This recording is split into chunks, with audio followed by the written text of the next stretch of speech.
ప్రతిపక్షాలుగా వాళ్ళు ఎంతవరకు మాట్లాడుతున్నారు, అది కరెక్టా కాదంటే సొంత పార్టీలో ఉండి ఆయన మాట్లాడడం అనేది ఇంకా ఎక్కువగా చర్చ జరుగుతుంది.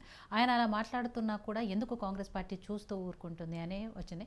అఫ్కోర్స్ ఇప్పుడు ఏదో షోకాజ్ నోటీస్ ఇచ్చారు అది ఇది అని అన్నారు. ఆయన దానికి ఎలాంటి రిప్లై ఇస్తారు ఏంటి అనేది తెలియదు. బట్ ఆయన ఒక సామాజిక వర్గాన్ని అంటే వాళ్ళ పక్షాన నిలబడుతున్నా అని చెప్పుకుంటూ ఇంకొక సామాజిక వర్గాన్ని తిట్టడము, వాళ్ళని అసలు రాజ్యాధికారంకి దూరం చేయాలి, మనమే రాజ్యాధికారం చేపట్టాలి, ఇవన్నీ కూడా ఒక రెచ్చగొడుతూ మాట్లాడటం ఎంతవరకు కరెక్ట్? అంటే ముఖ్యంగా ఏంటంటే ఈరోజు 1931 తర్వాత మొట్టమొదటిసారిగా బీసీ కులగణన కాకుండా మొత్తం కులాల వైపుగా అన్ని బీసీ ఎస్సీ ఎస్టీ ఎంతమంది ఉన్నారు ఏంటి అనేది ఒక కులగణన సర్వే మాత్రం జరిగింది. సో దీనికి ఎవరు సహకరించారు, ఎవరు సహకరించలేరు, ఎందుకు సహకరించలేరు, ఎందుకు రాజకీయ దురుద్దేశం చేసుకున్నారు, ఎవరు కామెంట్లు చేస్తున్నారు అనేది మనం ఈ 2-3 రోజుల్లో అందరం చూసినాం. సో అవన్నీ మాట్లాడుకుంటూ పోతే చాలా టైం పడుతుంది. కానీ మనం ఏమంటున్నాం అనంటే దేశం మొత్తం గర్వించేటట్లుగా ఈరోజు కులగణన సర్వే జరిగింది. అయిన దాంట్లో కొంతమందికి సంతృప్తి కలిగింది, కొంతమందికి సంతృప్తి కలగలేదు. సరే అది విడిచిపెడితే ఒక ఎమ్మెల్సీ గారు మాట్లాడినరు అని అంటే ఆయన ఒక అంశాన్ని పెట్టుకొని ముందలు పోతున్నాడు, బీసీల అంశం. ఆయనకు అడ్జస్ట్మెంట్ కాలేదు. సో పార్టీ లైన్ని దాటి క్రాస్ చేసి తను చేసినటువంటి వ్యాఖ్యలకు కానీ తను చేసినటువంటి అవగాహన రహిత కార్యక్రమానికి కానీ పార్టీ దానికి షోకాజ్ నోటీస్ ఇచ్చింది. దానికి కేంద్ర పార్టీ నిర్ణయం తీసుకుంటే దానికి వాళ్ళ విషయంలో అది చేస్తుంది.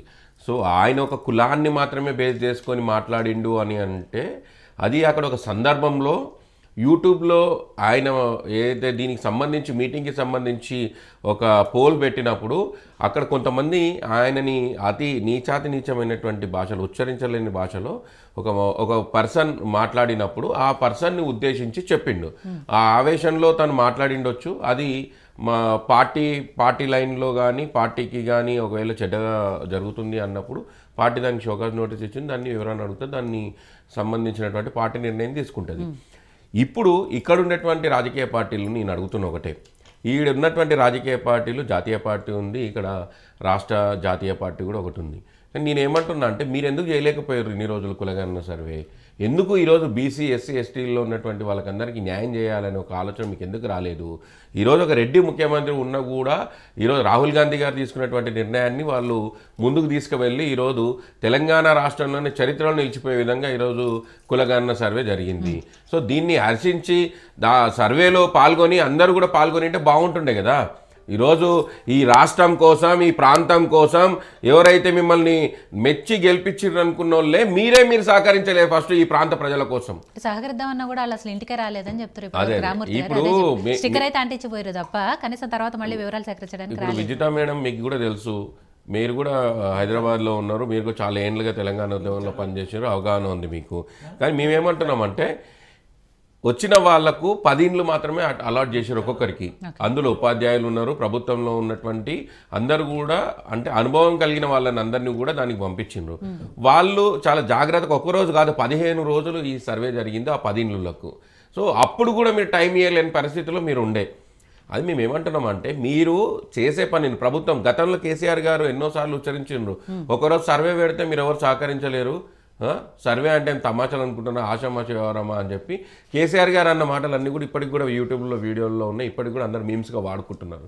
మేమేమంటున్నామంటే ప్రభుత్వం తీసుకునేటువంటి నిర్ణయం ప్రజల కోసం ప్రజల క్షేమం కోసమే తీసుకుంటుంది కాబట్టి అట్లాంటి నిర్ణయాల్లో అట్లాంటి ఏమైనా యోగక్షేమం సంబంధించినటువంటి ఏమైనా ఆలోచన చేసి ఏమైనా సర్వే చేసినప్పుడు సహకరించాల్సినటువంటి ప్రథమ బాధ్యత ఈ ప్రాంతంలో పుట్టిన బిడ్డగా మనందరికీ ఉంటుంది. కానీ ఆ బాధ్యతను విస్మరించి మళ్ళీ దాని మీదనే మనం ఈరోజు కామెంట్ చేయడం అని అంటే అది ఎట్లా అంటే నేను మర్డర్ చేస్తా కానీ నేను మర్డర్ చేయలేదు అని చెప్పి నేను రూపించబడతా అని చెప్పి నేనే గొప్పగా చెప్పుకుంటా అని చెప్పి రక్తం మీద ఊసుకొని చెప్పినట్లు ఉంది ఇది. అట్లాంటప్పుడు మీరు చెప్పొచ్చు కదా సహకరించలేదు కాబట్టి పూర్తి లెక్కలు రాలేదు, ఇందులో కొంత జరుగుతున్నాయి కాబట్టి దీన్ని మళ్ళీ ఏమంటారు మళ్ళీ సర్వే చేస్తామో లేకపోతే దీని మీద రీచెక్ చేస్తామో ఇలాంటి చెప్పొచ్చు కదా. హడావుడిగా నిన్న హడావుడిగా అసెంబ్లీలో పెట్టేసి ఈ ప్రకారమే పంచాయతీ ఎలక్షన్ సీట్లు కూడా ఇస్తామని చెప్పడం ఎంతవరకు కరెక్ట్? ఇప్పుడు మేము ఏమంటున్నామంటే అవి ఎక్కడైతే జరిగినావో ఎక్కడైతే తప్పిదాలు జరిగినావో వాటిని మళ్ళీ యాడ్ చేస్తారు.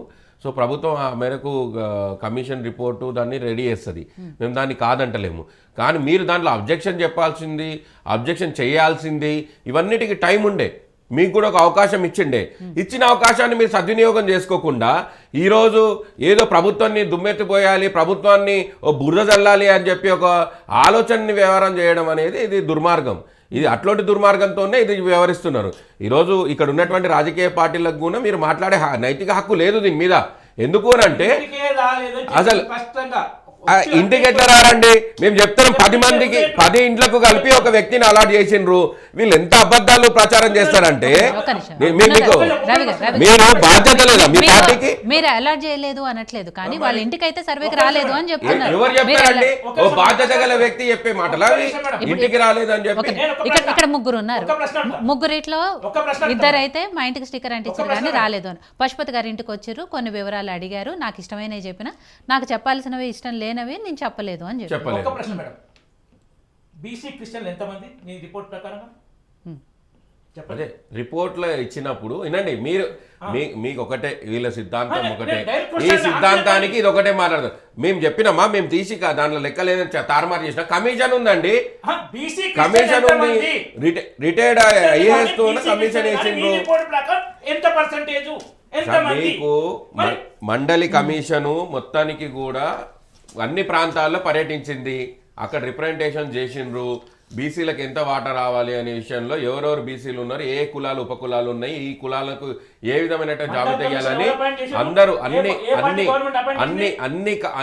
అన్ని కమిటీలకు సంబంధించి రిపోర్ట్లు తీసుకుంది. ఇక్కడ ఉన్నటువంటి బీసీ కమిషన్ రిపోర్టు దాన్ని తీసుకొని మీరు ఒకటి రామరెడ్డి గారు మీకు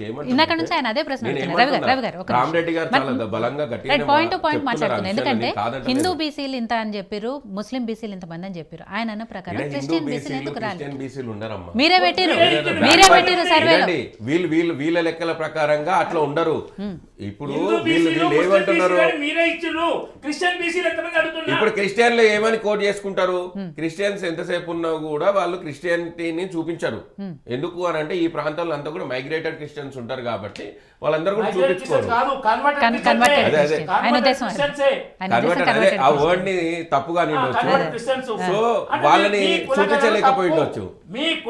అవునండి, తప్పు అన్నప్పుడు మీరు తీసుకొచ్చి ఒక రిపోర్ట్ ఇచ్చేది ఉండే, ఇది తప్పు అని చెప్పి మీ పార్టీ చేపియండి, మీ నేషనల్ పార్టీ చేపియండి. మళ్ళీ రవి గారు మాట్లాడే దాంట్లో ఇక్కడ బీసీ కులగణన చెయ్యొద్దని ఏ పార్టీ చెప్పలేదు.